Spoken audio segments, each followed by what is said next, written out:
Heights, we're meeting with an anchor location at 910 South Mountain Road, Druid City, Utah 84037. We're going to start this meeting with a pledge of allegiance, which is going to be led by Gary Anderson, and a thought or prayer by Mark Cottrell. We'll go to that point. Please stand. I pledge allegiance to the flag of the United States of America and to the republic for which it stands, one nation, under God, indivisible, with liberty and justice for all. Our dear Father in heaven, as we humbly come before thee, Father, on this beautiful summer day, we're thankful for the blessings that we have. We're thankful for the land, the state, the city that we have the opportunity of living in, and for the many blessings and many activities that we are able to enjoy. Please be with us that as we meet this evening, that we'll be able to have good open discussion, be able to make some decisions, and be able to all get along and be able to have unity and work through the issues that we have within our city, and that we can continue to make it a wonderful city. Please be with us and watch over us and bless our leaders and our staff here to do their jobs. And we say this in the name of Jesus Christ. Amen. Amen. Thank you. Thanks. Item number 1.3 is roll call. Haley. Councilmember Gary Anderson. Here. Councilmember Mark Cottrell. Here. Councilmember Eileen Moss. Here. Councilmember George Ray. Here. Councilmember Florence Sadler. Here. Mayor John Coleman. Here. Gary, thanks. I think I heard you that time. Item number 1.4 is a city council training. We set aside 3 minutes on our agenda every meeting to discuss and talk about our responsibility as an elected official. Tonight is my opportunity to talk, and I will take 3 minutes this time. So a few weeks ago, actually 3 months ago, we started talking as at the beginning of the year as a city council, and we discussed how we can identify and discuss ways that we as a city can be more inclusive, be more accepting. The idea was presented to write a charter or a creed that would explain what it means to be a city of good neighbors, to live in this city of Druid Heights. Recently, I listened to a presentation from our governor, Governor Cox, where he discussed and went into detail about the Disagree Better campaign that he created last year. And I want to just take a couple excerpts from what he said from that, as well as where he says, the reason why he did it was last year was to promote civility and constructive dialogue in political and social discourse. This initiative encourages individuals to engage in respectful conversation, even with different viewpoints. Recognizing and increasing polarization and divisiveness in today's society, Governor Cox emphasizes the importance of understanding and empathy, urging people to listen actively, seek common ground, and approach disagreements openly. The campaign aims to foster a culture where diverse perspectives are valued and disagreements are handled in a manner that strengthens community bonds rather than divides them. Through the Disagree Better campaign, Governor Cox hopes to create a more inclusive, respectful environment for all citizens. I had a very nice conversation with one of our residents, Lisa Call, who owns Kaysville Theater. Her son this past weekend was in charge of the festivities down Salt Lake City, the Pride Festival. And one thing that she said to me, which I thought is very respectful, she said that we don't need to accept what people are doing if they are acting in a way that's against our own actions or beliefs, but we need to respect them, and we should respect and love them. I think that's very, very accurate, especially in today's culture where it's easy to find disagreement and ways to divide, but we need to find ways to collaborate and to unite. Moving on with our agenda, we're going to move to item number 2, which is conflict of interest. Do we have any to discuss this evening? Seeing or hearing any, we can move on to item number 3, which is the public comment period. We set this on all of our agendas to allow the residents to present to City Council. Do we have anyone tonight who would like to present anything to City Council?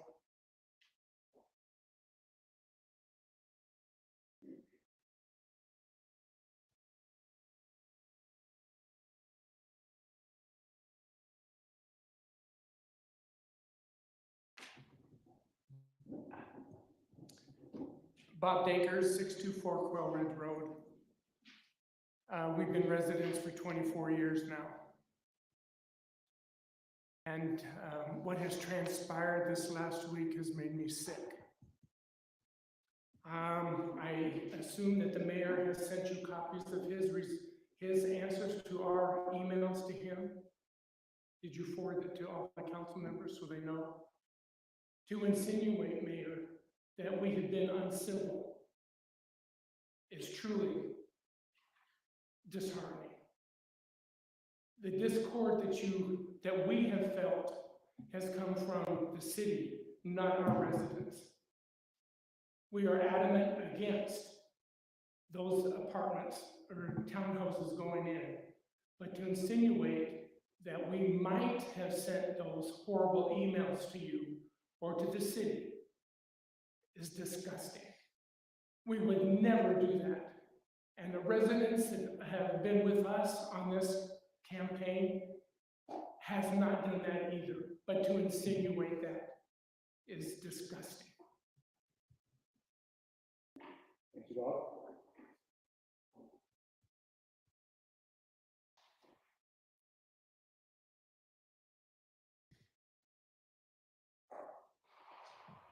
My name is Linda Stapp, and I live on 1355 East Oakmont Lane. And I am here because I think you are discussing the rezoning of RS 12 on the 1357 East 650 North. And I'm opposed to that. And I think that that's what everybody's talking about. And so the reason I'm opposed to it is because, the Planning Commission has made a new R16 zone. And I feel like now that in order to go forward, instead of do it a different way, I feel like the responsibility of the Planning Commission now would be to go through the city and make places in the city where the R16 zone would apply, and not just do it randomly as places come up. And so I don't think that this place where the R112, with the one that you're talking about, would fall into that category if the Planning Commission were on, whoops, I did this last time, we're doing it thoughtfully. I think that when developers just present it and say, hey, can I build that? And then there's all this discussion and all this stuff, then it creates all these feelings and all this stuff. But I think one of the reasons that we have a planning commission is to plan the city. And I think now that we have this zone, I think the planning commission should sit down before any of the things are changed and make an R16 zone throughout the city where this could apply. And then perhaps we would see that this R16 zone would not apply to this RS12 that they are already applying to. And I agree on that we should all do it thoughtfully, and that we do all have differences of opinion, and that's good because differences of opinion make good conversation and make people, we all come from different walks of life and different personalities and different experiences, and we all have different passions, and then hopefully we come together on a consensus that we all believe has been done in a fair process. So that would be my request, is to kind of put a moratorium on all the rezoning and the whole city. I mean, because I think what's going to happen is, because we have this condo, we have one condo set. And now because there's this one condo set, I think because we have this one condo set I don't even think this would be an issue if this one condo set wasn't there. But because we have this one condo set there, now they're thinking, okay, we have this one condo set, now let's do townhomes. And now that we have townhomes, now let's do apartments. And we have all this area in our two streets that have a lot of that. And so now it's going to keep going. It's not going to stop there. There's going to be more townhouses, more apartments, more of that, just because of this one condo set that is already there. So it's going to keep going. And everybody can say it's not, but it is, because that's the way it goes. And so that's why I want the planning commission to do a rezoning of the whole city, so that this doesn't keep happening, especially in this part, because our area is where there's lots of land and lots of housing, old homes that can be torn down and rebuilt, that have a lot of land on them. So thank you. Thank you, Linda.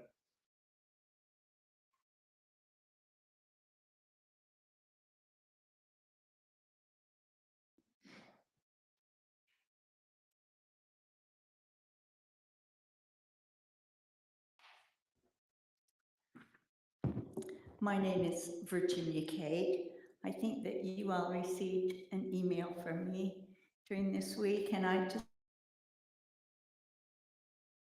like to let the others here know what was in that email. It's from my husband, John, and myself. We disagree with the Fruit Heights Planning Commission's recommendation to rezone the 2 lots on 650 North. We assert that this action is unfair and sets a dangerous precedent and sends the following messages. First message is the city plan, which exists now, can be ignored and appears to be irrelevant. The second is the expectation of citizens who purchase their property based on the zoning rules cannot depend upon our city government to support them. The third message that it sends, the requests of more than 30 residents, including owners of adjacent lots, who ask to retain the current zoning, are ignored to satisfy one builder who has misrepresented the truth. Other developers may see that Fruit Heights will ignore its zoning ordinances and willingly make changes which the developer desires to meet his own ends. We applaud the city for the creation of a new zone allowing for multi-units. It will be useful as the city is forced to change its plan. But as Linda suggested, the zone should exist in areas before a developer's request. We ask the city council to act with fairness and integrity, and please do not change the zoning of the 2 lots on 650 North. It's not too late to say no to Joe. Thank you.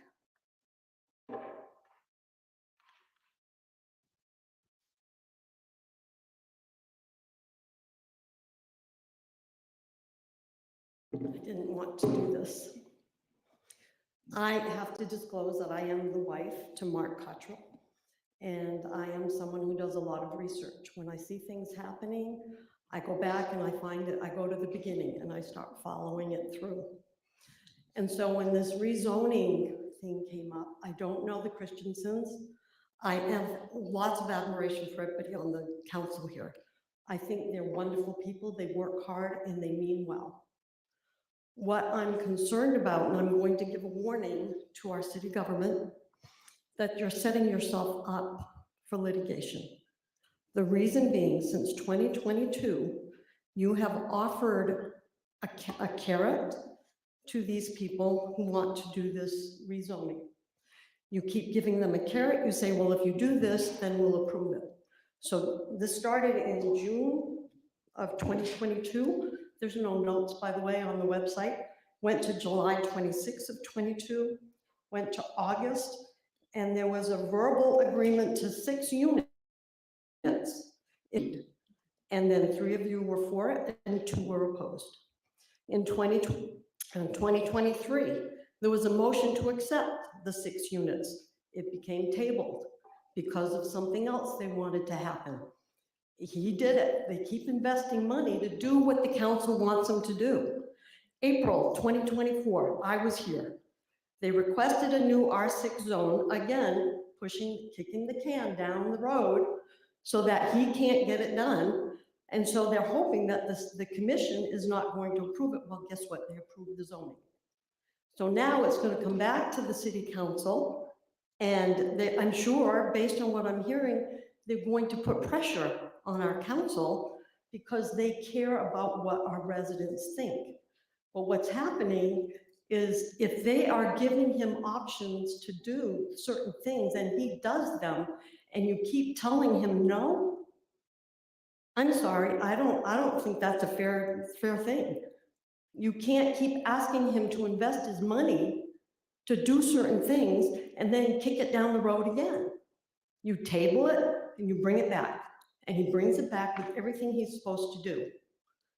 You know, I'm not for or against the rezone. I drove by, I looked at it. There's a lot with a lot of trailers on it, and the lot that he's wanting to improve is kind of like, that would make me worry about the value of my own home.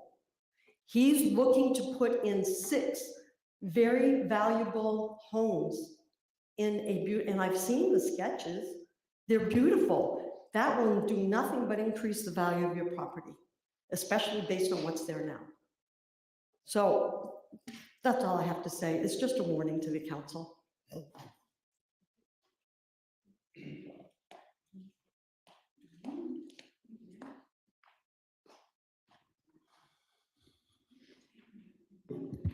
My name is Dale Kunkel, 1624 Old Lake Lane.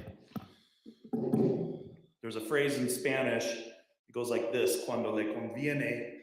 For those who don't speak Spanish, the literal translation is when it suits you. And I've been coming to these meetings for a while. Previously, I watched them all online, but I've kind of made a civic promise to myself to be more involved. And what I've seen and the people protesting 650 North, which I support their right to do so and appreciate their voice on that, is a lot of cuando le conviene, or when it suits you. Oftentimes they fail to even call out the fact that immediately to the west are 8 townhomes that share common walls. They're super similar to the proposed project. To the next property owner to the immediate east is functioning like some sort of outdoor storage, which definitely is not a residential use. Now, I understand that that owner potentially is in a business in which trailers and vehicles might be involved, but again, that would be a business use, not necessarily a residential use. And so it's convenient to ignore how the properties adjacent to this proposal are being used right now. And I understand the emotional plea. Also, I'd like to point out that I have no affiliation to Joe Christensen. I happened to sit down right next to him in the very first council meeting that I came to on this issue, and we just struck up a conversation. I am a general contractor, licensed general contractor, and I do have an interest in development and in zoning and how the rules work.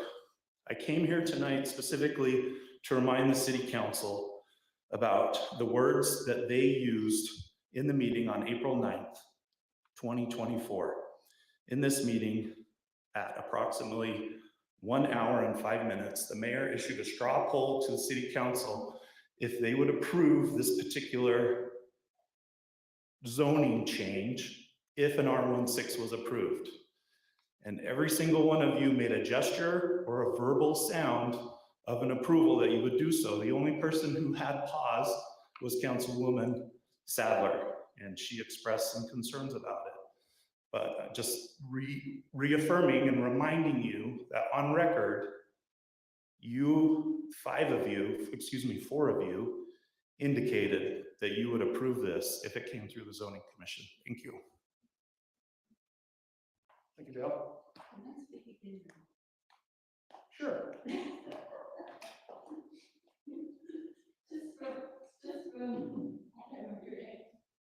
Just from her. So I agree that, so 2 years ago, it wasn't presented as a zone change. It was presented as being a condos on the law, on the RS 12. And so it was presented totally differently. And so then it was like, okay, if you come back with 6 condos instead of 8 condos. It wasn't doing the whole zoning change. And so it's kind of like it's a different animal now. And so they came back, so 2 years ago when he did this, or 3 years ago, I can't remember when, it was like, okay, we're not doing zonings, we're doing how many places are you gonna build on this lot? And he wanted 8. And we were saying no, and so then they said, well, if you come back and build 6, then we'll accept it.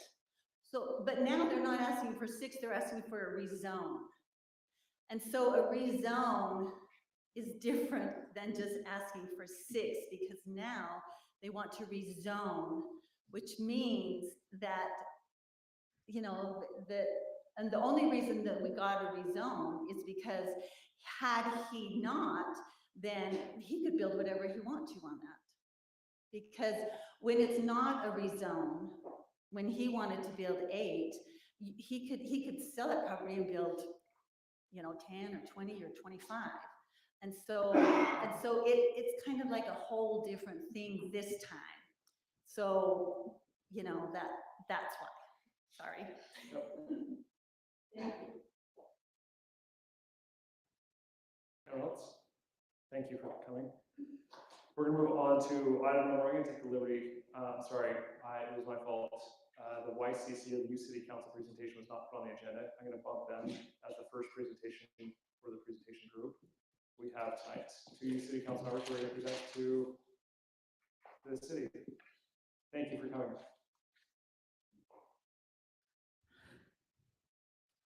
Okay, we're from the U City Council. My name is Lydia, and this is Oliver.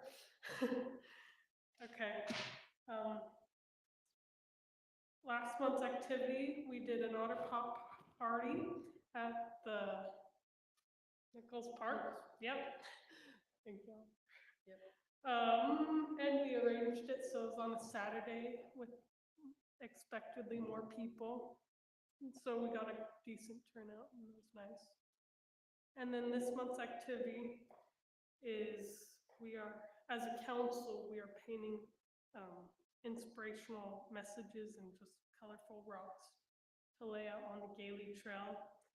And if it gets arranged by the committee, if they pull that together, we'll do that. And that's last month's and this month's. I love it. So are you planning and hoping for more people to paint rocks as well? It was just planned for the council. I don't really know too much about it because I think it's like fully quite planned. Yeah. So I love the idea. There is an inspirational trail in St. George where kids have painted rocks, and it's a beautiful trail. It's really, really neat. And if we did something like that in Gailey, I would love it. That'd be really neat. Yeah. Thank you. Go ahead, Paul. And you're planning to be in the parade? Oh, yes. Yeah, we are. There are some strict rules, as you probably know. We do. Yeah, you can't run back and forth to get candy. You better have all the candy you want Yeah. on it. We have. And you We can't know the throw rules. stuff in. Thank you. Thank you. Thank you for coming tonight. Yeah. We're going to continue on with the agenda as it's laid out. We've got Howard Hess that's going to present to City Council.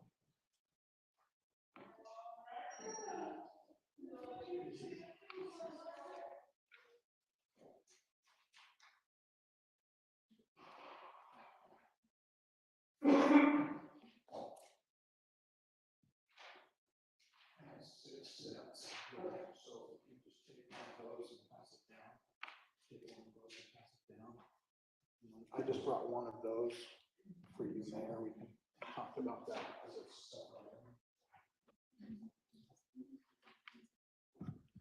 I'm Howard Hess, and I'm here to appeal a decision from Darren where he denied my request to adjust back some utility rate increases on what I'd been levied for storm water and transportation. So I've numbered these, so follow through with me and I'll go through this as quickly as I can. This first page you see is the billing period ending February 29th.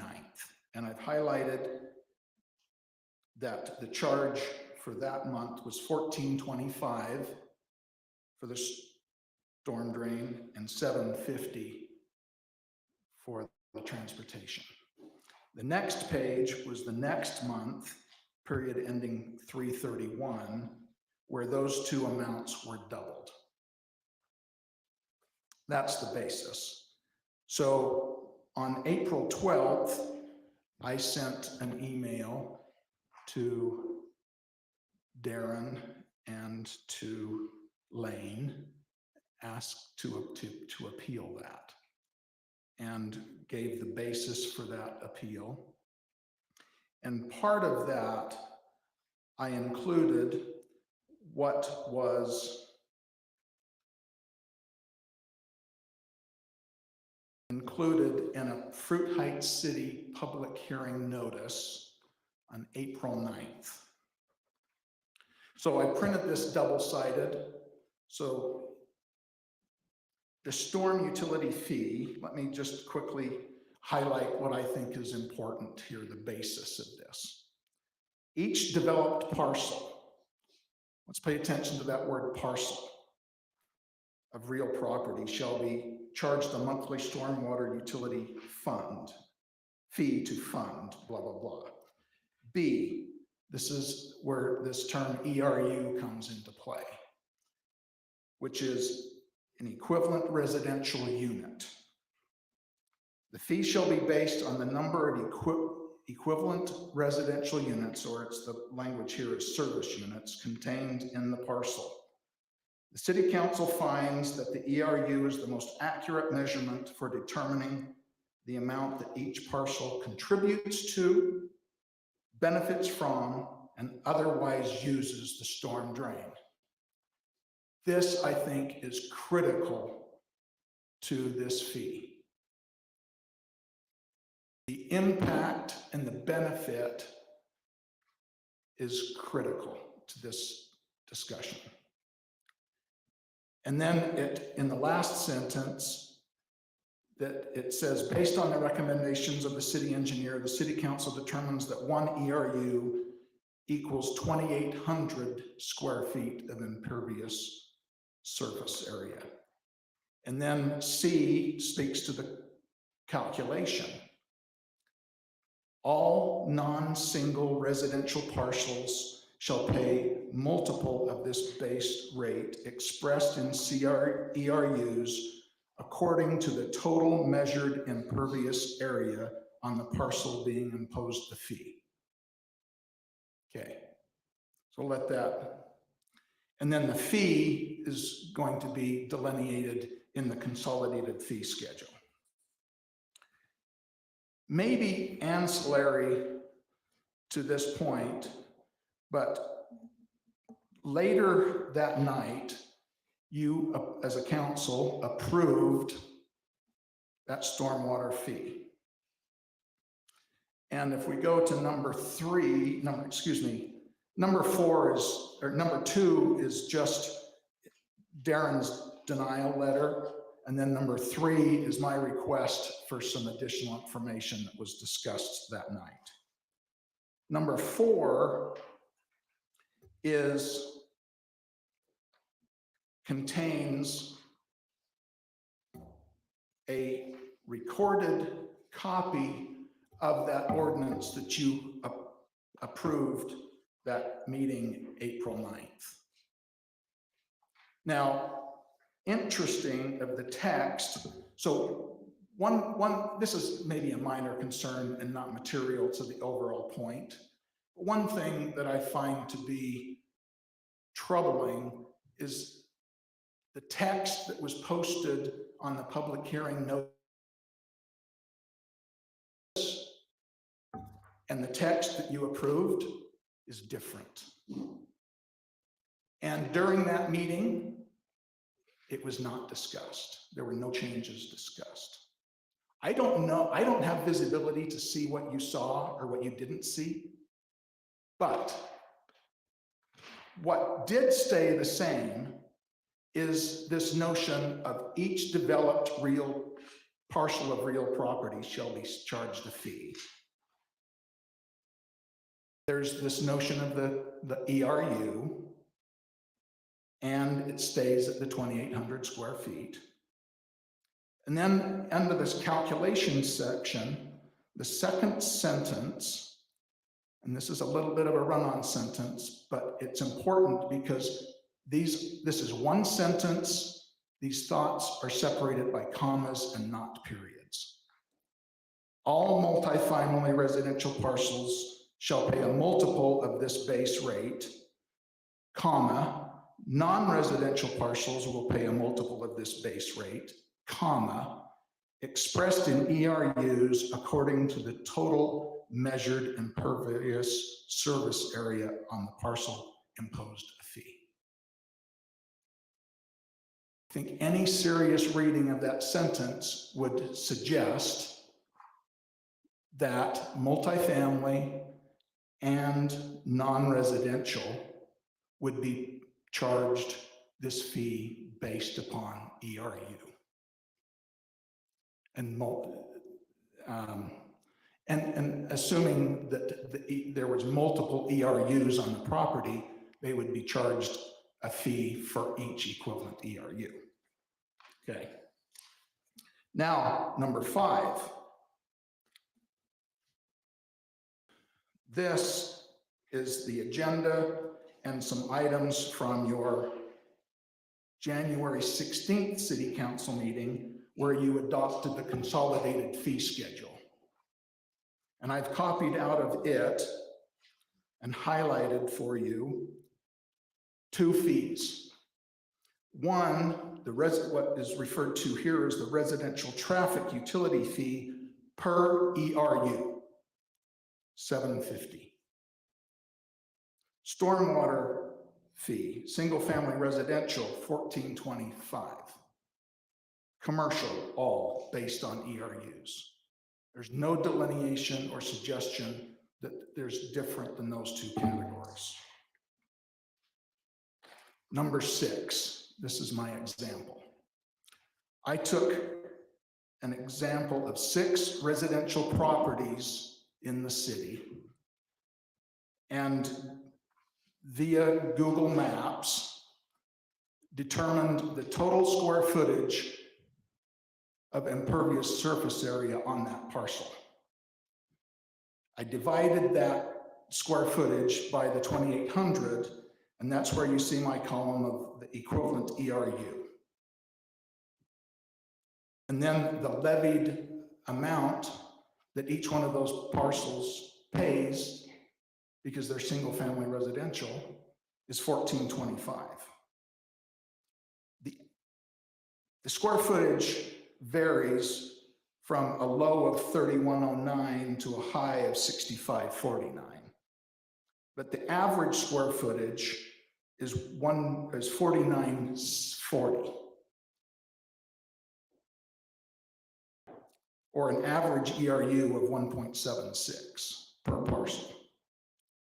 The effective stormwater fee that those residential parcels are charged is $8.08 per month. The bottom part is the street addresses of the 4 duplex buildings that I own. Now that first column, the 2878, 3478, that's the actual square footage, okay? To keep this apples to apples and full disclosure, I also went on Google Maps and used the same measurement tool on my buildings. And instead of 2878, Google said it's 2988. So this is not exact, but I think it's exemplary and it's consistent. Those buildings are 1.07 for 3 of them, and on one of the 4 parcels, because there's a storage shed, it jumps up to 1.28 ERU per parcel. I'm currently being charged $28.50 per parcel. That is an effective ERU per month of $25.43. compared to the $8.08 per effective ERU. Now, I'm not suggesting that the city has to go through and calculate the impervious surface area on each parcel. I understand the need to nominalize that. But to determine that multifamily housing is somehow deserving of what I consider to be a penalty is discriminatory and cannot exist. Turn the page over. This is some examples. This isn't just about the 4 duplexes on Abrams Way. If what Darren suggests in his denial letter is that every multifamily parcel is charged these fees, think about what that means to the Summer Place condos. These are approximate numbers of units, but I think I'm close, 69 units. The Ivory Orchard Farms apartments, 80 units. The Orchard Farm townhouses, 44 units. If we take 80 units in those Orchard Farm apartments, that I think are 3 stories, and we take 80 times 2,800, it comes out to 224,000 square feet of impervious surface area. There's not anywhere close. That's over 5 acres of impervious surface area. The interpretation of the ordinance is incorrect. I think the way that the ordinance reads and the original intent and the way that it should be historically followed is that single-family residences are 1, multifamily and non-residential are based upon the actual ERU. To do so, to levy that otherwise is just unjust. So my appeal to you is to not only make my change back, but assuming that there was an audit done, as Darren states in his denial letter, then the city has an obligation to go back and correct every one of these people that have been overcharged.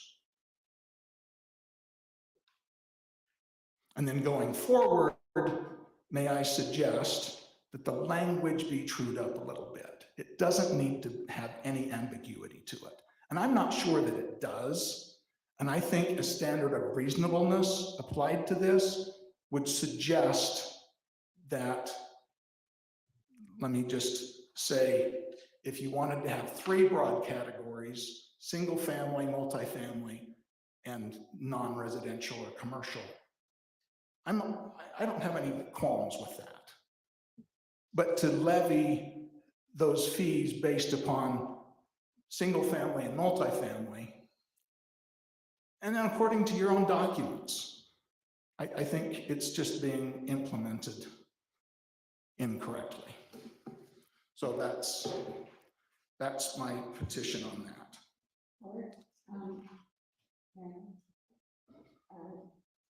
One of the things that I have asked our engineering company to do is to actually look at, because we have some huge homes being built in our city.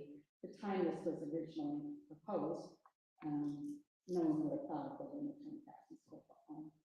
And so I've actually asked too that we reconsider how we're doing some of the huge homes in our city as well, because there certainly is a discrepancy in the amount of. Well, and if you chose to modify that so that if there was a property that had over a certain amount, I can't dispute that. But my buildings in particular don't exceed any single family, so they don't deserve a double levy. So They deserve a single levy. Thank you, Howard. Okay, I have a couple of other things I want to mention. One is, Mayor, I left you a copy of a document from the Central Davis Sewer District that explains, I think, in a pretty decent way and better than Darren did in the meeting a couple of months ago about the rate increase. I would encourage you to maybe put that on the website so the residents can have access to that. Then I also left you a single sheet that has a QR code.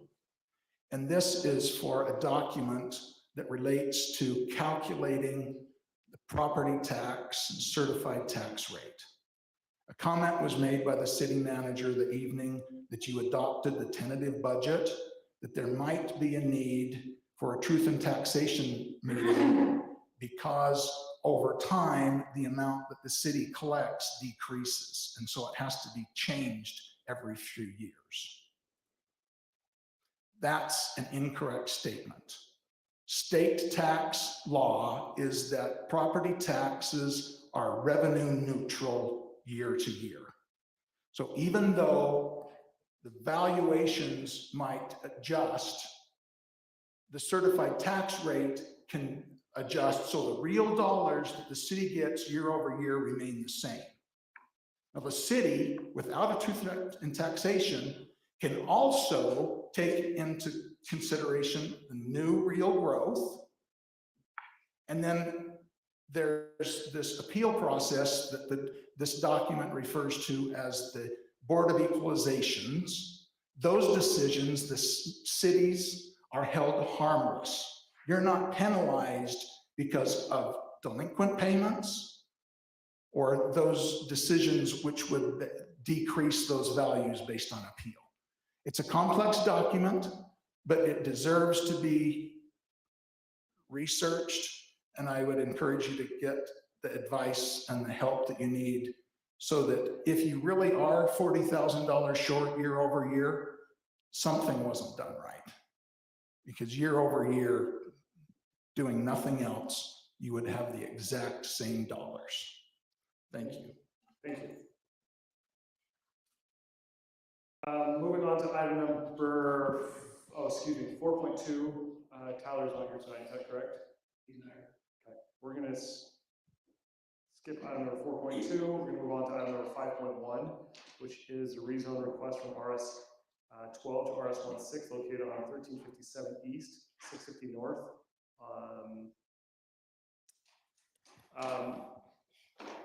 As per when we passed 11A, it was presented to City Council that we are, as a city, we are losing our ability to review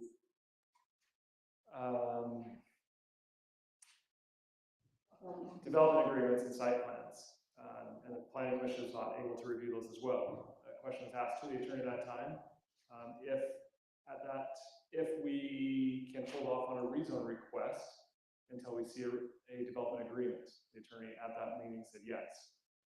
Councilor Moss brought this to my attention yesterday as we were discussing things.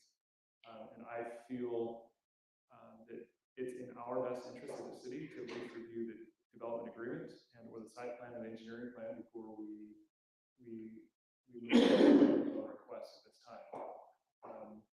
I've discussed this with Jeff and with Darren. I feel that this is probably in our best interest to verify and to review what is proposed and what is going to be built on that land before we move forward with the rezone request.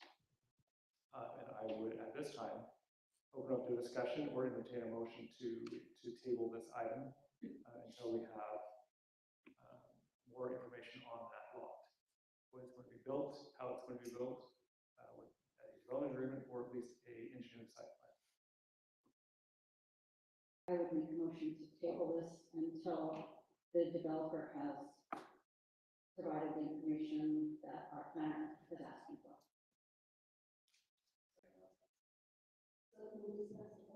Yeah, we're going to discuss it. We have a motion on the table and a second. Now it's open for discussion. We can discuss this motion and or modify this motion or put a secondary motion on the table.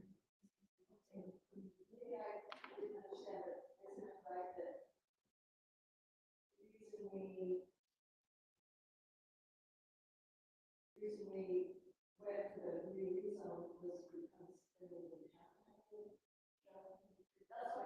Correct, and it's not necessary for him to have a development agreement. I think it would be in our, as a city, our best interest to at least have something, it could be very simple, but have it recorded on the property. That this was the intent and design for that property. That needs to be done before the rezone. That would need to be done, so in conjunction with the rezone, it would be recorded against that property. Now, as a council, the only thing that we hold as the only authority that we have is a rezone request. We, as a council, will not see development agreements, we will see site plans, that'll go through city staff, and they will review them and approve them. Planning commission doesn't get to see those, they don't get to approve them at that point either. So, as per, sorry, there's something going on, Jeff?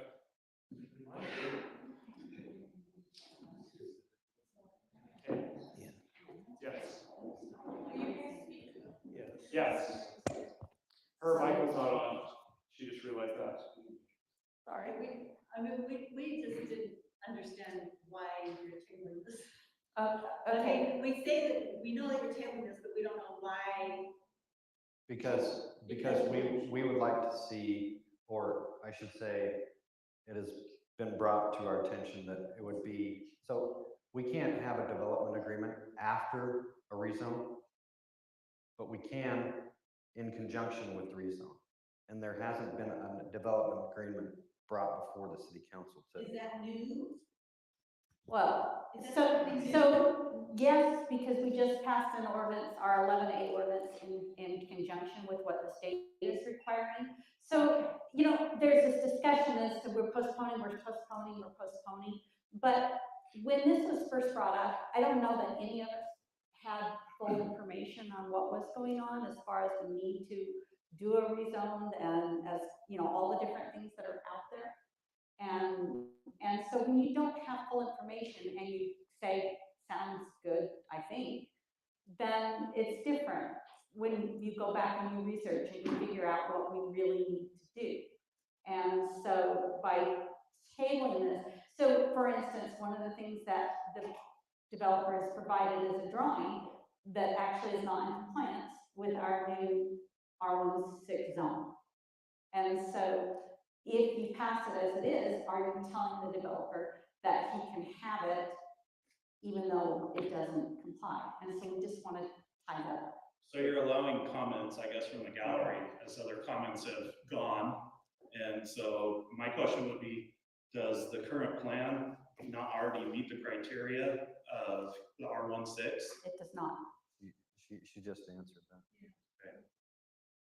But, and I will state very clearly that this is something that we're all learning. So why wouldn't you just deny the request because it doesn't meet the current plan? Because it's not something that we don't know what it is. And so we're requesting it from the developer and the landowner to provide more documentation as to what would be built there. The only reason I bring it up, it's curious because we went through all this rigmarole, and when he was asking for an R3 with a development plan, and we had council here advising city council that the development plan would be bulletproof to allow for the R3 zoning. And quite honestly, this feels ridiculous. And any other person have to go through this, it's unacceptable, city council. And I'll be quiet after this, but this is ridiculous. And if any one of you had to go through this type of thing that Mr. Christensen's having to go through, when you essentially had the ability to have as much teeth as you wanted through a development plan in conjunction with an R3, and your city attorney sat here and you all, well, I don't know that all of you ignored it. The ones who voted no ignored his counsel on it and basically told you, you have the ability, and there was no precedent setting, none of that stuff that was misinformation being put out there. Right. So I'm done. Thank you. And I hear and understand everything you're saying. I agree with what you're saying. But this is something that we don't go through rezone requests very often. And this is a new ordinance and a new law with 11A that we're all learning exist when it wasn't approved, when you were considering the R3 with the development agreement. Just want to put that out there. Thank you. So do we have any other comments or discussion? I didn't know about the conflict of ordinance. The zone. Sorry, the zone. Is your mic is not on? No. It is on. Sorry, I should talk closer. What's the conflict with it? So, in the drawing that he's given us, it showed this needs to be a 20-foot setback. So this is not an engineered drawing, this is just something that he's drawn. So, So it's not, so the request would be to give us a site plan or an engineered plan or a development, something that shows that it's actually been designed out. and that it will work in this zone, because we don't have that right now. But I mean, so is that our problem, or is that when because they still have to submit the plot map to They planning will. commission Right. to sure it's the zone, right? It's on planning commission, it's through the staff. Just that The now. staff, okay, so the Yeah. staff guarantees that this is on, right? And we could approve it for a rezone at this time with the caveat of it has to meet The staff does their job. staff does their job. But if you remember last time, Jeff basically said to us when we asked him about the development agreement before rezoning, he said, I want it to be there with you guys because I don't want all that responsibility. Is that right, Jeff? Mayor, let me just clarify a couple of things. I want to make sure that everybody understands, you do not have to have a development agreement to rezone property. Right, You don't need that, but we can. but you can. And when this was presented to me earlier today, I'm kind of approaching it from the standpoint that you're saying, well, we want a development agreement. At the end of the day, it may not be a development agreement. Or a site plan. But I think you're saying that there's additional details that you want to see take place before you commit. And so that's the idea here, is that before you rezone it, you want to see additional detail. The site plan is very basic, and there's a lot of detail that has to be added to that. I'm not saying that you have to have that, but it appears that you're requesting that, and I don't see that that's an unreasonable request. But at the end of the day, this may not be, the staff may come back and say, this doesn't need a development agreement, but here's 1, 2, 3, 4, 5 things that have been now updated in the site plan that we're comfortable with. And so we'll come back and make that and make your decision at that time. But I just wanted to make sure you understood that you can rezone without a development agreement. That's not required in every development. In fact, it's happened very few times in the city. Right. But at least have a site plan. Do we have other questions? Well, my question would be, why can't we approve the rezone? Because was a business person. So if you're telling me we've kicked this thing down the road for over 2 years, if I was a developer, now you want me to go back and do a lot of other stuff, you're wanting me to put a lot of money into it, but I'm not assured that it's gonna pass. And from what I've observed, I wouldn't trust this. So I think we should approve the R16 with getting the site plan, because I don't know if any of us would want to spend thousands of dollars doing it if we know that the city council has disappointed us 2 or 3 other times. That's my thought. So one comment is that I know that the way that's been presented, like, oh, hey, the city's been putting all these hurdles in the way of the developer. But I think it's important to understand that when he first came, there was no time frame that he couldn't come immediately back put on that. And so it was his choice to wait that amount of time, not the city's requirement. And so at that time, we were just preparing to repave that road.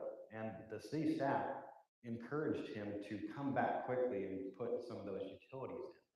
He didn't want to do that at that time.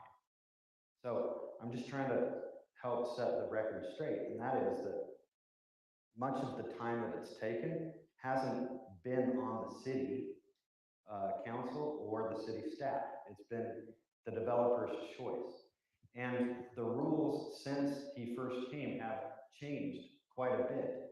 And so as a city councilman myself, I am proceeding more with caution because there used to be other things like plat approval, final plat approval that we could look at where we could, help understand and help direct this. Those things have been removed. And so now, kind of going through this almost for the first time, it's just helpful to take a minute longer and make sure we're trying to do it right so that we're, so I'm just trying to help you see that the time frame that it's taken has not been on the city entirely. I mean, are we a part of it? Absolutely. But it hasn't been going on for 2.5 years because of the city or the city staff. A lot of it's on You didn't bring it back. George, did you have anything? No, well, sure, a little bit, but the piece that I had to add is Mike, sorry. Bailey, I have no words for keeping this in my face. we did a lot of work on that R16, we moved it through pretty quickly, and I think that was a zone that's very necessary. And what I also appreciate is a lot of the feedback we got from residents is they appreciate that R16 as well. Everybody said, thank you for creating this, now we can get this in the general plan. So I think there's general support for the R16, maybe not so much for their neighborhood, but they support the R16. I think that exists the way it should be.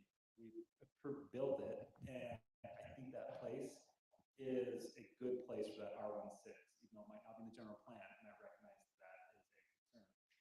But I think that there's those units that are just to the west of it that fit nicely with it as a transition area.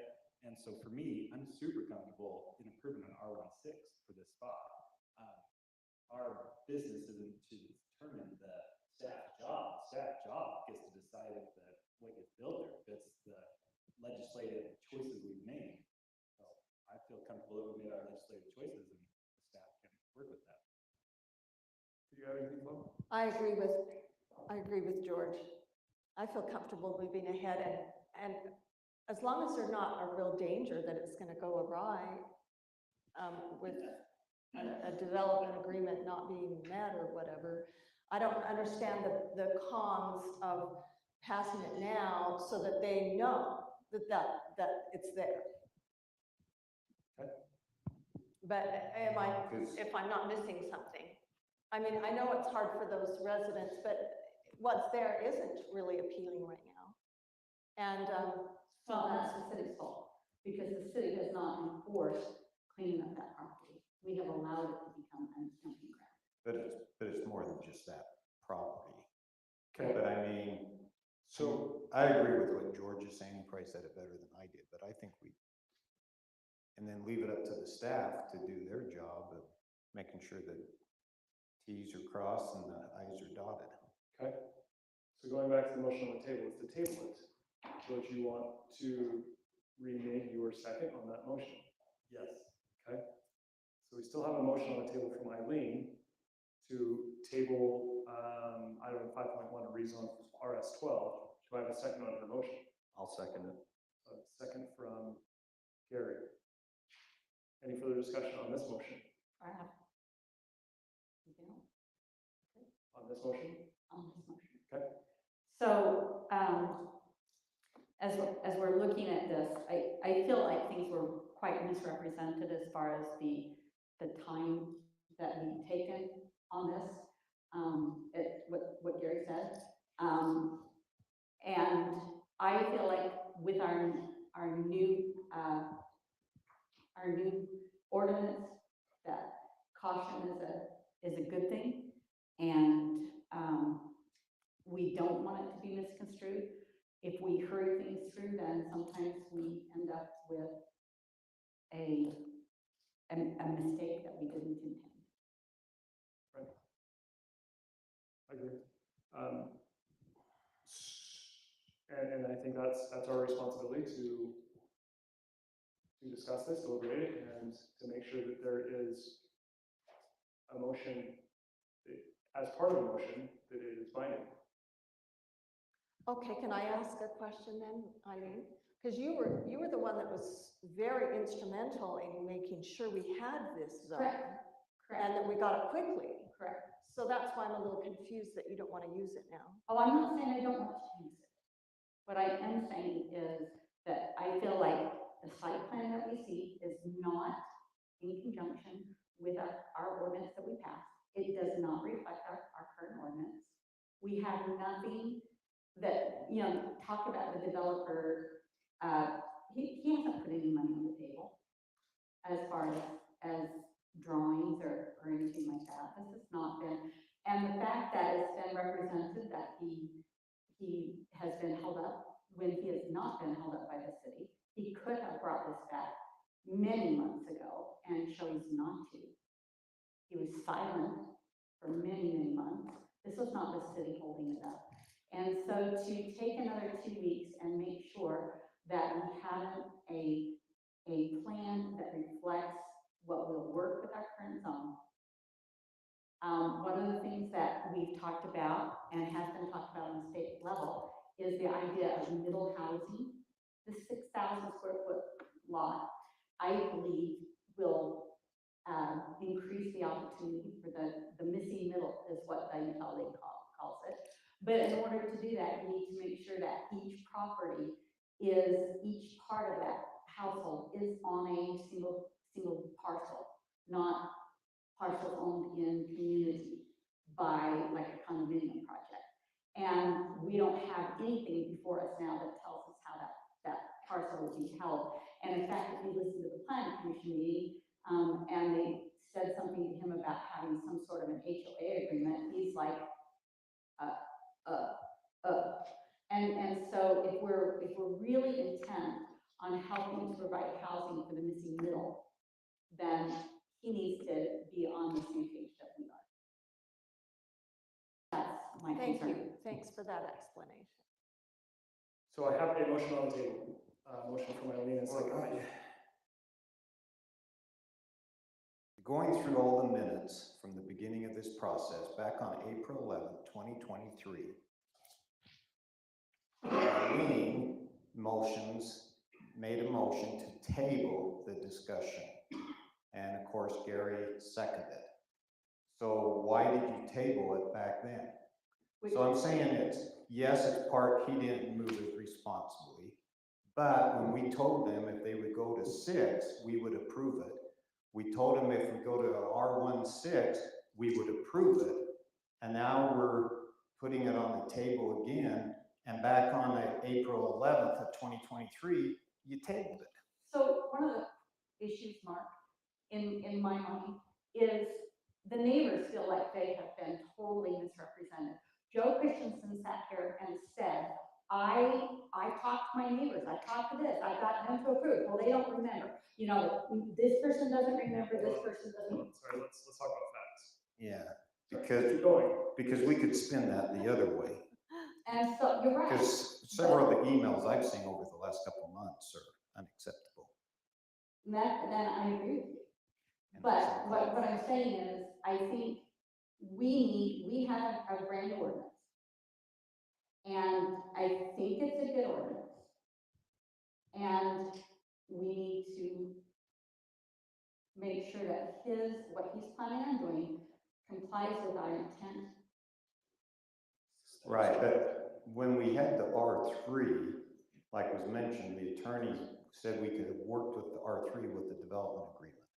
So now we did the R, I just think we should approve it and then let the staff do their thing. And if he can't make the drawings correct within the 20 feet, then that's another discussion. So do you want to put forth a secondary motion with the stipulation that if the site plan does not meet the ordinance, then it would revert to an R1, revert back to an R1, RS12 zone?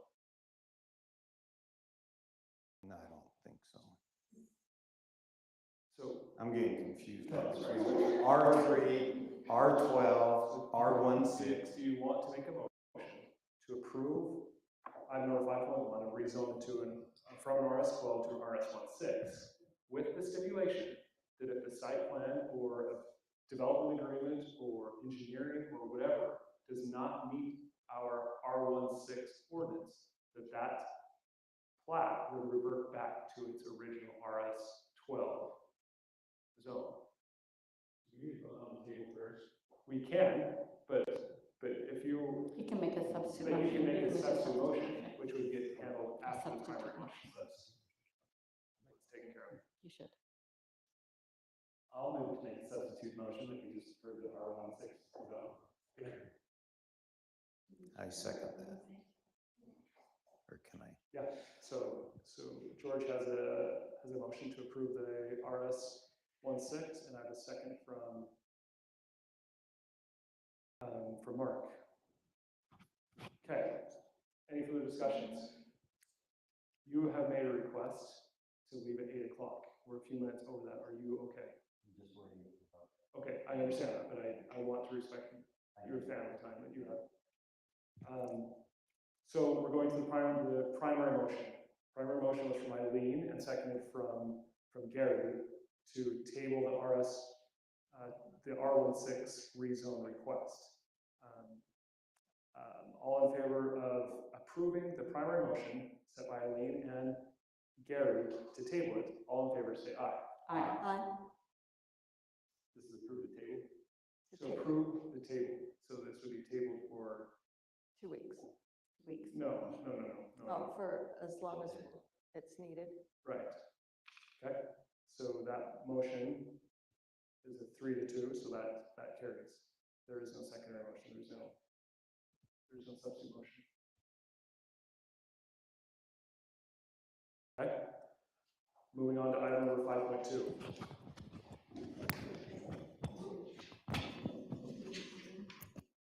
Recycling program. I wanted more information to present here tonight to discuss recycling. Darren has done a pretty good job of going out and getting some bids for us as a city to understand what the cost of that would be and what that would entail.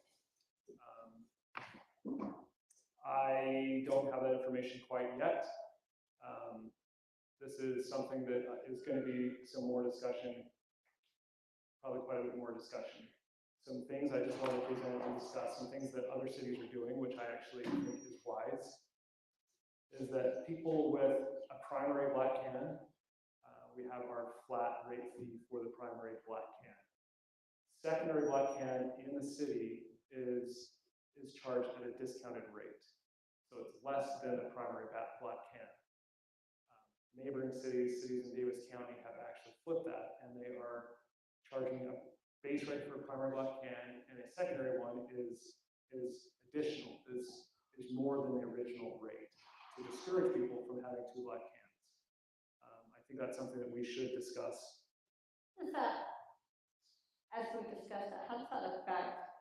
So I used to have a recycling can, and because I was required to have a second black can for my ADU, I gave up my recycling can because we didn't need it. I mean, there's 2 of us that live there, and we rent to 1 or 2 people. Right. So my question is, how would we affect that? So the way that we were going to start targeting this and start talking about this is that the primary people with secondary black cans, we're going to strongly and help them to move away from 2 black cans and have 1 black can and 1 recycling I'm can. happy to do that. And Can I? yes, Okay. yes, and That's what my question is. Yes. Can I? and we want a single family home should not need 2 black cans. They should be able to. Even with an ADU. Even with an ADU, I- even with 6 kids, they should be able to. If you have recycling. If they have a recycling can. And this recycling can at this point in time is gonna come in, let's say $4 and. I think it's like $4.68. So I have a question. Is there any possibility of contacting Ace Recycling and asking them if they would be willing to sell the cans that are currently within our city? Because I assume if we're bundling, Are we going with Robinson, or are we going to get a bid from ACE on the recycling separate? Or, and these are just all questions, but if we're bundling it with Robinson, then is there a possibility, because ACE has got all those cans out there, and there's a lot of people that have recycling cans, and nobody wants a used can, so all of those become superfluous and So, add to the dump issue. so there's a couple things. We are still under contract with Robinson for 2 more years before we can rebid our black can services. This is to, once that is coming up, is to rebid all of our garbage hauling, to see if there is if we can get a better rate. My guess is that, because all the cities in Davis County are gonna start moving towards primary black can and recycling can, trying to provide more recycling material and to divert it. And the best place to divert recycled material is actually in the kitchen. If we can get people to divert it into the cans, that makes it so much more better and cleaner to use and reuse that material. I would argue there's one more better place. And you're on the council, the board for the Wasatch Integrated Waste, right? Can you tell us what their conversations have been about extended responsibility? I'm sorry, what is that? Extended producer responsibility is when we put the responsibility for recycling on the producer, on the manufacturer. Across the United States, this is one of the things that got way wound up. I've been thinking about it a lot. I just started reading about it a week ago. And that there are plenty of states across the nation, as well as the United States, as well as Utah, that has extended producer responsibilities. Utah has them on electronic waste, but we don't have it on paper, plastic, or cardboard currently. I think that as we go down this road, we really should be looking at other states. Maine has a extensive one where they require the producers to pay that bill. And because who is going to be the most effective at minimizing that waste? It's going to be the businesses. All I can do at my end is throw away the stacks of Amazon boxes I get, because they don't care. They're just going to give me this massive box and fill it with bubble wrap. And in 2 or 3 months, 6 months, all my choice is going to be is to divide them up, that product. But I think really the solution needs to be at a bigger level for that extended producer responsibility. Right. So Wasatch Integrated. And I'm imagining that's where that conversation should be happening at that level, is to push back. And so has there been any conversation? So I would say that Wasatch Integrated is trying to be progressive in the fact of the material recovery facility and trying to do the best they can to reuse and recycle as much material as possible. That's awesome. Right? That's like making more lanes, and we all know it's just going to fill up. The item that we're there trying to be as progressive as possible is shifting it from a flat rate to shifting the fee or the rate that a city is paying based on the amount of tonnage of garbage that is being hauled or taken to the facility. Sure. And that is a very large shift from the way they always thought. It's just you pay a flat rate, that's all it is. But this is something that's, my guess is probably tomorrow will pass, is that we are going to allow, or for those who are diverting garbage going to the landfill will pay a lower rate as compared to those who have a higher rate that's going to the landfill. Fruit Heights, we have the 5th highest diversion rate, and that's all based on our green waste diversion. Citizens can afford it. I was thinking about that as well, right? Because we can afford to separate our garbage by extra amount. So it's kind of a regressive tax, I think, as well.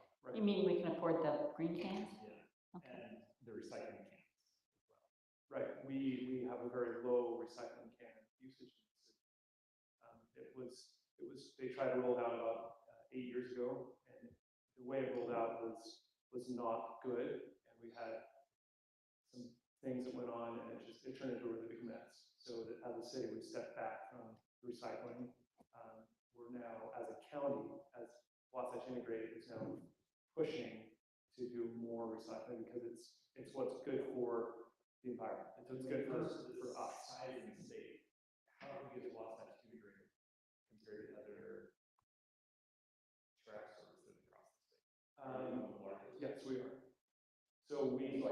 Wasatch Youth Council as one of the largest to start pushing that extended producer responsibility. Yeah. And the diversion's good, I get it, we're down this road, we're gonna have to do it. It just kind of disappoints me because, like UDOT, we're just gonna add another lane, we're just gonna build it, Amazon's gonna keep shipping their stuff. And we need to start pushing back at that level, at the Wasatch integrated level. And this isn't gonna be solved by the municipalities, we're gonna bear the burden until we can't anymore, just like the other states that have already gone down this road. Right. You're right. And there is the benefit that we have as a community participating in Wasatch Integrated. All the blue cans, recyclable cans are going to, and are getting taken from our home to the landfill, to the Wasatch, to the material recovery facility, are going there at no cost, because there is a cost benefit from Wasatch Integrated when they sort it out and they resell it. So it's a win-win, because they're able to sort it and recoup some of their costs, but they're not charging residents. There's some bigger fish to fry with commercial carriers and commercial facilities are probably one of the biggest problems in the county. They are hauling a lot of material to the landfill because it's easy. It's one of the best landfills in northern Utah. So you have Weber, you have Box Elder, you have people from Salt Lake that are driving up to Davis because it is such a convenient, easy land. So we need to get away from commercial haulers hauling their garbage and trash and demolishing stuff to the county and see if we can not subsidize their convenience. Anyway. So anyways, there's a lot of soapbox I go on, broad side with it. I'll give you another one. Having just been in Japan, if you go in a public restroom, you wash your hands, and then you open up your purse and you take out a little handkerchief that or something, and you dry your hands on it, and you tuck it back in your purse. There are no paper towels in public bathrooms in Japan. And bring your own chopsticks. Not usually to restaurants. I did. So, but anyway, there's more that everyone can do. Yeah, absolutely. We need to push it to the people who can make those changes. Is all we can do is haul the garbage right here at this level. And what we're trying to do is haul it conveniently and then start working on bigger issues. I appreciate that. Thank you, George. So that is what it is for tonight. Are there any questions about the recycling program? It is something that will continue to play out. I will keep you up to date on keep you informed on what's happening, but there is a board meeting tomorrow that will be pretty fun and heated. Why isn't Bountiful part of it? They have their own landfill. Thank you. With that, I have a pretty good working relationship with Bountiful and their mayor. I meet with them individually to see, what they're doing, what their future is, to see if there's ways that we as a community can work more effectively with two landfills in the same county, could work more effectively together. Because I think there's some synergies that could be done. There's no reason why North Salt Lake is collecting all their garbage and hauling it up to almost Weber County just to dump it. Like, there's got to be some better ways to work together. Thank you. Item number 5.3 is a budget discussion. Darren, do you want to lead us out? Yeah.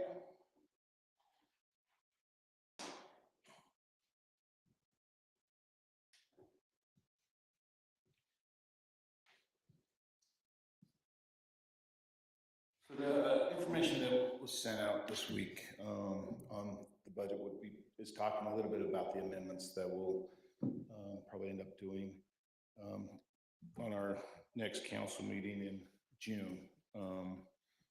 As we prepare, a couple of items I wanted to bring up is the cable franchise fees that we budgeted that would have a revenue of $123,000. We're right now, as we go through it, we'll be about $60,000 short on that revenue. So that is one that will be an amendment coming up. It's continued down through just the general fund. get down to, sorry, the police department. This is the sheriff contract. I need to continue to read through the sheriff contract. We budgeted $251,000 for that. And as we've gone through and figured it, we'll probably be a little bit closer to about $280,000 on that contract. So we're short on that one. So we're just doing a change on that one to bring that up to a budget amount of $280,000 to cover the costs for the sheriff's contract for this last year. And then the next one as you come down is the U City Council. We actually are short on that one this year. We budgeted $2,000 and the expenses from the U City Council is closer to about a $5,000 expense for all the different activities and stuff they did that the city covered. So that will be our amendment on that one. Let me just state that as a city council, I think we talked about and had discussed a $5,000, but anyway, when last budget was approved, I think it was dropped to 2,500. Yeah, it sounds like it was dropped down to the 2,000, and it was just one of those changes that we need to go through. A couple of the other ones are capital project. Should come out good. We have our projects that are starting to get finished up. Our road overlays and stuff have finished up over the last couple of weeks. Our chip seals will be finishing next week. Tomorrow, they'll be in the city finishing up chip seals. So that'll be about a week when those are all completed. So those expenses will be coming in along with the 1800 East Waterline project and road. Those expenses are starting to come in now too. So those numbers that are highlighted or those kind of things will be starting to be moved around to cover all those costs that'll be happening before the end of the year, end of this budget year. And that's in the capital improvements or the capital projects and the Class C funds and also in the water funds. So you'll see some high numbers there, but those are going to be changing as these amounts come in, which we need to require to have. Irrigation fund is looking really good. It's going to balance out. The water fund, excuse me, purification, we'll have to amend that section of the budget. Chlorine pretty much doubled in cost this last year. So when we went and picked up our chlorine bottles, it kind of got that one a lot more than what we expected. And then you can see some red numbers down in the bottom of the water where it's the money we amended for the projects to match the grant we got. And so those amounts will be changing as those amounts come in. Then we're gonna to the sewer fund. We have an amendment there, and it was just we budgeted less than what our cost to the sewer district were last year, about almost $60,000. So we need to amend that budget to match those costs that we are sending to the sewer district. So that would be one of our other amendments that will be coming through. Now that's this year's or last year? I know, well, we budgeted less last year, 2024, than the actual costs. So we need to amend that For this year. for this budget year right now that we're in. We need to amend it. All these are amendments for this budget year to close out this budget year. So things balance out where they need to be. And then I believe the last two, which is your storm drain and your solid waste funds, are going to be really close. We budgeted a little less for our waste collections than our actual cost, but there's a couple funds in that same little spot, so we're able to cover the difference in those. And then our vehicle and equipment fund will come out even this year. So that's that. The other part we were talking about too is setting an amount for a truth in taxation this year for our rising cost, not only in police protection, but just our rising costs and everything that's happening throughout the city for projects, for those kind of things. I'm making a proposal that we do a budget increase of about $280,000. That would bring our tax rate back up to just about 0.00139. A couple years ago, we did a truth in taxation and we tried to bring our tax rate up to 0.001950. We did less at that year, and I believe we did a 0.001750. Once again, I'll bring that amount up. We have a lot of projects that are coming up that we need to take care of, road projects, different other projects. And in order to cover and build up a fund to pay for those, we need to be able to put that kind of money into our capital projects and our road funds to help so we can do those projects. Just some of the road work and stuff that we put out there is finishing up Cherry Lane, Jost Road, Homestead, James and Hilda Drive, Charley Drive, Old Farm Road, Broken Fence Road. And then, of course, just general maintenance on the road as far as crack seals and slurry seals, and just the projects that we have put together just for the road work that needs to be getting done. It's just over $3 million is what the engineer's estimate is. And each year, the price of asphalt goes up, the price of oil goes up, all those things increase. So we need to start saving a little bit more money, and that's part of the truth in taxation. We can take a little bit more of that money and put it into our capital projects and our B&C road funds, and then also cover the increased cost for police and fire, which we need to cover. This year we had an $80,000 increase in the sheriff's contract, and we'll probably be close to the same thing next year. And so we just need to start having the money in our budget to cover those funds for the services that we provide our community. Any questions for Darren?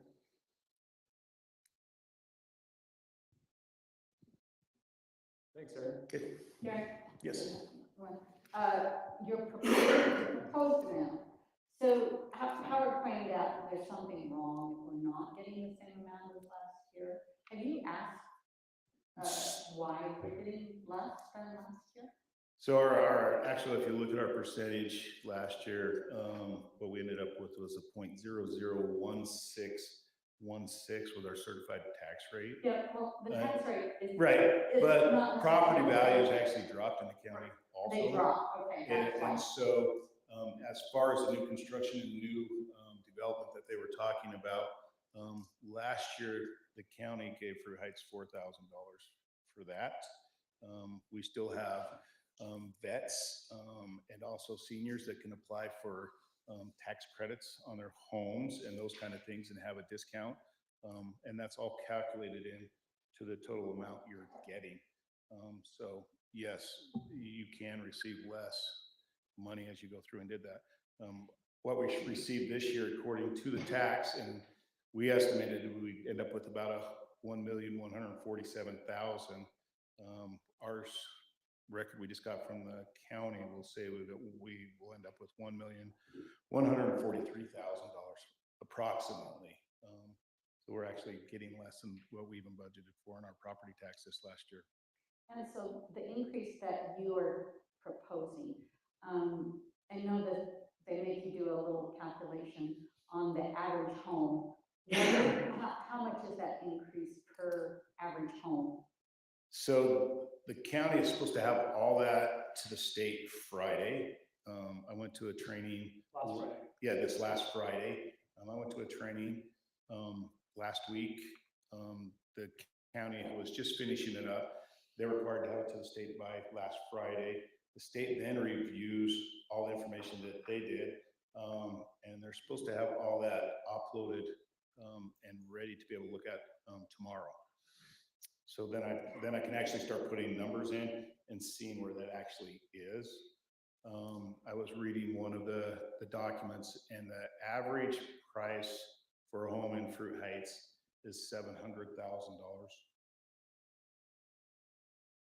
A couple of years ago, it was only $500,000, So- 59,000 or something like that, so. When you go in to advertise this, it will be that on a $700,000 home. Yes. You can expect an increase of Of this much. $35 or This year. $350 or whatever it is. Yes, that's, yep. And that's the information that the county had to have all done by Friday to get to the state. And So then- that they can go through and do that. And then we can look at it and decide if we can stomach that, or if we want to do something Different. different. Yes, one thing I also added, we are gonna try to do one project this year. Wayne and myself and you start talking about a storm drainage project that's been on the list for quite a while. We do have the money in the storm drain account that we can do that project. It's a storm drain line down at the bottom of Cary Drive and Bear Canyon. It was supposed to, we were hoping we could tie it in with the state project. UDOT did not want to come up into the city right away at all. So we got some land drains and storm drains there that just drain out off to the side of the road. We're going to bring the storm drain up and tie that in right up the west side of the frontage road. And it's just over a $300,000 project to do that. And So that would go down into Bear Canyon. then it would end up and tie into Bear Canyon like we planned for in the past to do in the future, but it's a project that. A pipe project? Yeah, it's a pipe project.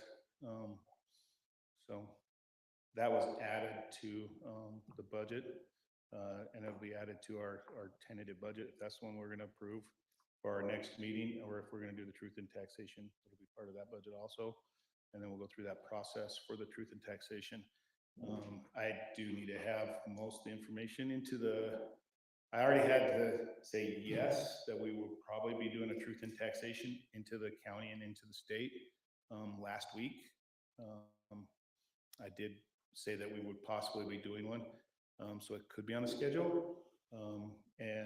But by the end of this week, I should have numbers together that we can put out and have a good idea where we're going to be, so we can see if we want to make sure we want to go that way. So. Thank you. We have no table items tonight. Upcoming events, we have city council meeting June 18th. I'm actually going to throw in there, we have a social gathering June 11th at the Cottrell Home. We have a city council meeting June 18th. Planning commission is going to be June 26th. Moving on to item number 8.1, city council meeting minutes from May 21st. I would entertain a motion to approve the minutes from May 21st. I thought they looked good. On the motion to approve the minutes from May 21st, Motion. 2024. Motion from Eileen, second from Mark. All in favor of approving the minutes of May 21st, say aye. Aye. Any opposed? Excellent. City council report. Hello. Okay, tomorrow I have another 4th of July meeting, so I'll find out a little more. They're asking that we provide, if we can, somebody to drive the veterans. I don't know what that means. That's all I got in a message, an email, so I'm going to ask more details tomorrow. So if anybody knows somebody that wants to drive the veterans in the parade, I'll find out. Okay, But we are ready to go, I think. Okay. Except we need a. Can you get us the outline of what we can and cannot do and how it's going to work? Yeah, I sent that in an email. Did you see it? Some people saw it. I did not. I will look back and look at it. I'm sorry. Okay, of So course it's they changing have. even more from last year. I don't think it's, well, Last year we could walk back to a vehicle, but the vehicle had to stop. oh, no, they don't even want us to move back and forth. And they don't want us to throw candy from a large distance. Yeah. It's kind of like dropping that off. Yeah, so last year, I think, you city council and the city council all just walked. We had a little bicycle. It was great. But I think what we as the council try to do is pushing people back and getting them off the road. I think we can plan on doing the same thing. But last year, I believe we were able to go back to moving vehicle to get more candy as long as the vehicle stopped. That's not part of it this year. So can I have a lot of candy on my bicycle that people could? Yeah, as long as we don't throw it from the middle of the road. So, but what I'm asking, We had, we had wagons, you're right, we did not go to Yeah. vehicle. You're right, I'm sorry. That was the year before, we went to wagons. We can do Yeah, that. so we're kind of not supposed to from a vehicle. Yeah, so wagons. So we might just be waiting and the people along the side are giving out the candy. Well, we had walked last year, That's fine. and we can throw it out from wagons there. Great, Yeah. thank you. Anything else? Yeah, we just can't, obviously, moving vehicles is what they don't want walkers next to. I like that. My question is, does bicycles count as a moving vehicle? I I haven't don't think asked. that's considered a vehicle. No. Good. Well, you want to ride with me? Yeah, One thing in that email, they talk about themes. Are we gonna do a theme? yeah, we don't have to buy shirts if we do a theme, if we do a decade. So Clinton just did a float. Should we borrow a float from another city? Oh, I think that'd be cool. I'll ask tonight. I mean, They have a parade tonight, this weekend, and I know that they had a committee, the mayor's wife helped organize that, but I think they're doing like a rock-on float, rock on. yeah. And Oh, we then could dress up cool for that. Yeah, like tie-dye shirts and stuff like that. Oh, that'd be cool. Want me to look into that? Please. Floats are more beautiful in a parade, I think. I'll let you know tonight. Thank you. Anything else? The unsung hero and the Oh. devotional. That was online, but yes, let's talk about the unsung heroes. Is that okay? Yeah. Anyone? Is that one good enough, not good enough? Is this where we talk about it? Sure. So you want me to name the name now, is that what you're saying? Or just describe the individual without using a name. What they've done and why they would be considered an unsung hero for the city. I had chatted with one of the previous unsung heroes, and he immediately suggested somebody that lives down in my neighborhood that is always volunteering, and he's one of those people that will never ask for recognition. He's always helping and serving the neighborhood, making a difference. He'd served in the Boy Scouts and that was a thing. And he was a public servant at Hill for his career. He was civilian, he wasn't military, I believe. Super nice guy, super awesome.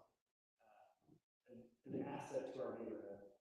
I don't know if it's super active outside of the neighborhood though, so it's the one concern I have, but. How about, do we have any other recommendations or any other suggestions at this time? I thought of another couple that are business leaders that have done a lot. Okay. How about, I'll get with you and maybe we can work with the staff and maybe just send out an email with and see what we can move forward with, because we need to make a decision fairly quickly, Soon, yeah. like within the next week or so. I'm sorry, this might be out of order, but can I make a suggestion? Sure. This is the 80th year celebration of D-Day invasion. If we have some veterans, World War II veterans that are alive in the city, maybe you combine your unsung hero and your veterans and make your unsung hero that was World War II veterans. You're running out of time. They're not going to be. Yeah, they're 99 years old. Well, but you get my suggestion. So that's just, Maybe a banner, if you're gonna do that, like a banner with their picture on it, rather than asking them to ride in the car in the parade. I mean, considering the Some of them are flying to situation. Normandy this weekend, so, instead of an individual. How would we find them? Just your group count them.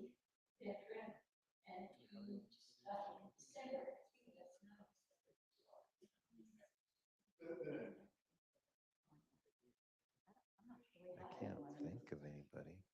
Let's look into that. Let's look into that. That's a good idea. Let's see if we can find somebody. The older, I live in older.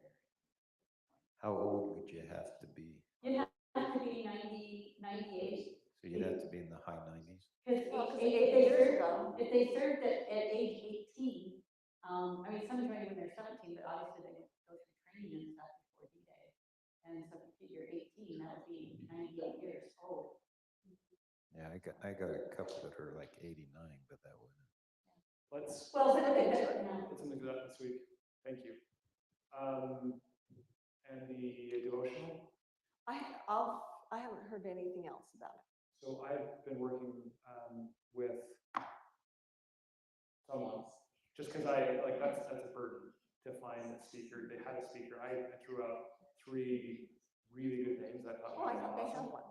They had a speaker, yes. They've got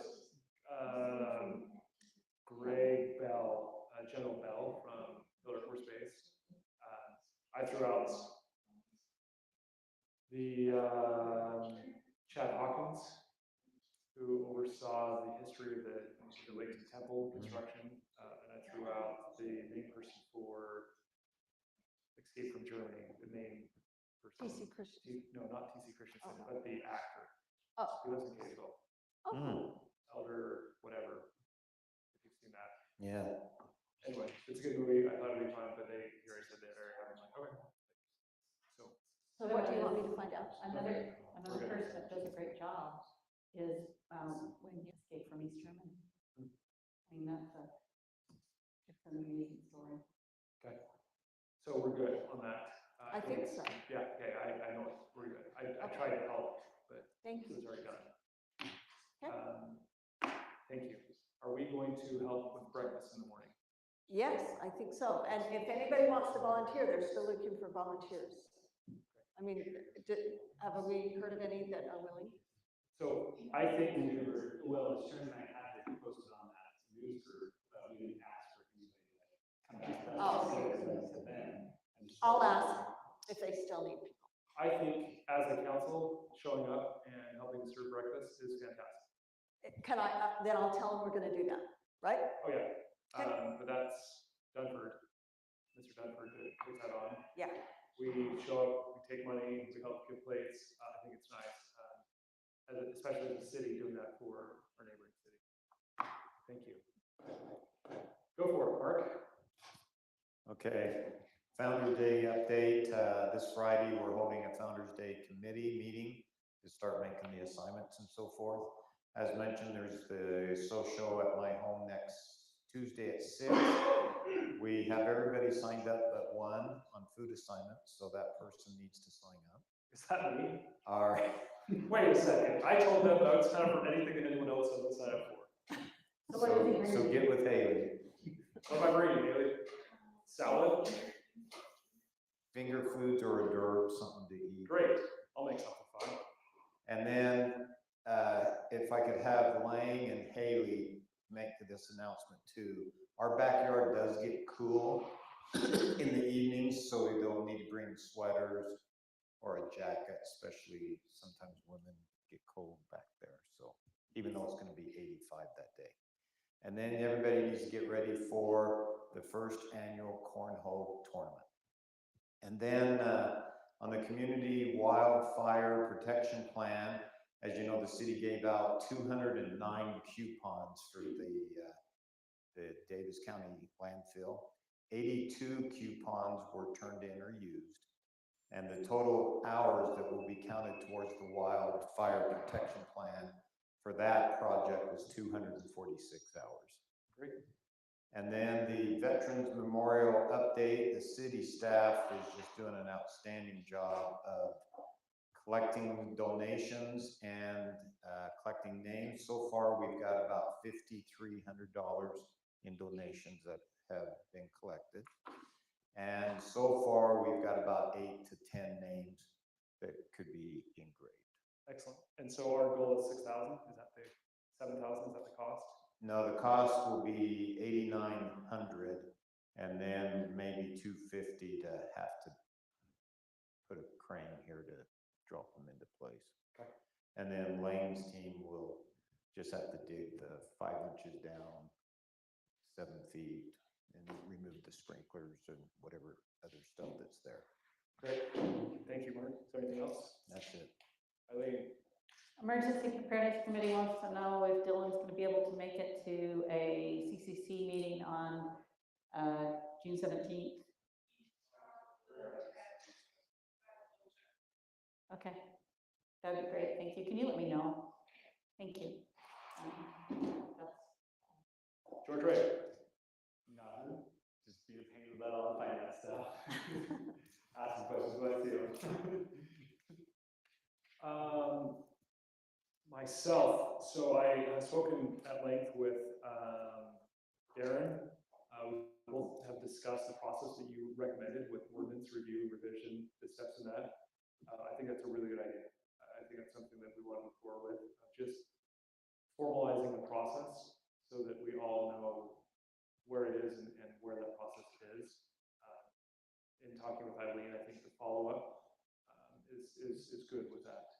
So we get a copy of what we actually end up approving. Darren has he'll talk about that in his report, but that is something that is part of the process, so that if an ordinance is approved with subject to modifications or changes, that part of that process is that we get the final copy, the clean copy. But hopefully maybe we just don't act until we get a clean copy. Yeah, we could, as long as we as a council don't make changes at the last second. We make them before the last second. All valid requests. So I will work with you on seeing if we can formalize some sort of a process to do that. Thank you for the recommendation. Thanks for all you did on that. I was going to talk about Lansing Hero. We're good. And then I was also going to talk about breakfast, serving breakfast at the 4th of July. I think we're good. I will follow back up with you. Thank you. Tonight on if we can do float by May, if we can get borrow, right? Okay. Jeff Weather. Let me just make a really quick qualifying statement. Councilmember Moss and Sadler suggested that this is about the Joe Christensen project. That in 2 weeks, let's see where we're at. We're going to be nowhere in 2 weeks. This guy has not started any design work. And so he's got a lot of stuff to do. And we'll want to take this to the planning commission for some sort of preliminary review as part of our subdivision ordinance. This will take weeks. We should not, we should expect that you're not going to see this on your agenda for 2 months. And so if that's not acceptable, then you can have a discussion about alternatives. But I just want to set that expectation. This is not going to be done in 2 weeks. He won't be started in 2 weeks. So that's all I want to say. There's a lot of work to be done to get him to where he's ready to go. Thank you, Jeff. Lane. Curve on 1800 has started. They're about 700 feet down today. Parking lot on 1800 where the old tank was, we tore down. That started. It's subgrade. Can I ask a question? Is that going to be the same size and scope as it was before? It's gonna be 2 parking stalls bigger. Great. This square footage. Thank you. Keep going. Bigger. Paved day for 1800 is projected to be the 20th. I ordered a 10-wheeler plow truck. It's supposed to be here next February. Ordered a loader, we here in the fall. And the mower that you guys approved last council meeting will be here next week. Should we put Haley on the spot and see if she has anything to say? Is there anything we can do to make your life easier? Talking to a microphone? Darren. So first of all, we'll talk about the process that we're thinking about for doing ordinances. We'll get the ordinances put together as a staff and after the direction of the council. We'll be taking that to the planning commission first. On those that need to go there. They will have their review and public hearing, their changes. At that point, we'll be bringing it probably to the city council for review. We'll go through, we'll talk about it, we'll make all the changes at that time. Then we'll come back and we will have it approved at the next council meeting. That is a great. So, George, if you'll help us, get that written out in a policy so we can follow that every time. That would be awesome. Okay. Second, like I said, maybe hopefully finishing a lot of the budget up this week. We are trying to get everything put in for our last month's expenses.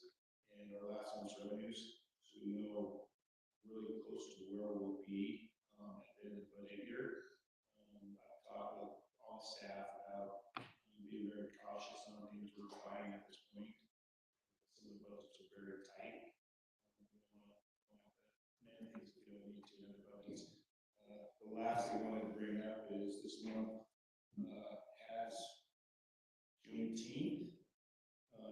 It's a holiday that the staff has off. I talked with the staff and we want to switch that holiday day to the third Friday of each month instead of in the middle of the week or those kind of things. Because we're in the process of going through and doing things. Having a vacation or a holiday in the middle of the week kind of makes it tough. So Your proposal is June 21st? yeah, so we just moved it to the third Friday. Some of the other cities are doing that same thing. We went to just one day where it's easier to manage and go through the process. Kind of expect on that just a little bit. We have holidays like that for a purpose, not for a day off. And so by taking stuff Friday, it makes it feel like we're just asking for a day off and not for the purpose that it was designed for. But we can celebrate it on that same day, on that Friday. Because you're celebrating the whole month, if you think about it. I'm with you completely, but I just want I to. would like to get push back on all the holidays. Memorial Day should be the 31st, and, it's really, but we've gone to where it's a holiday, not necessarily a Celebration. Remembrance Day. Boy, we And sure- President's Day, the same thing. And this one existed for 1 year, and we're instead of recognize for all this.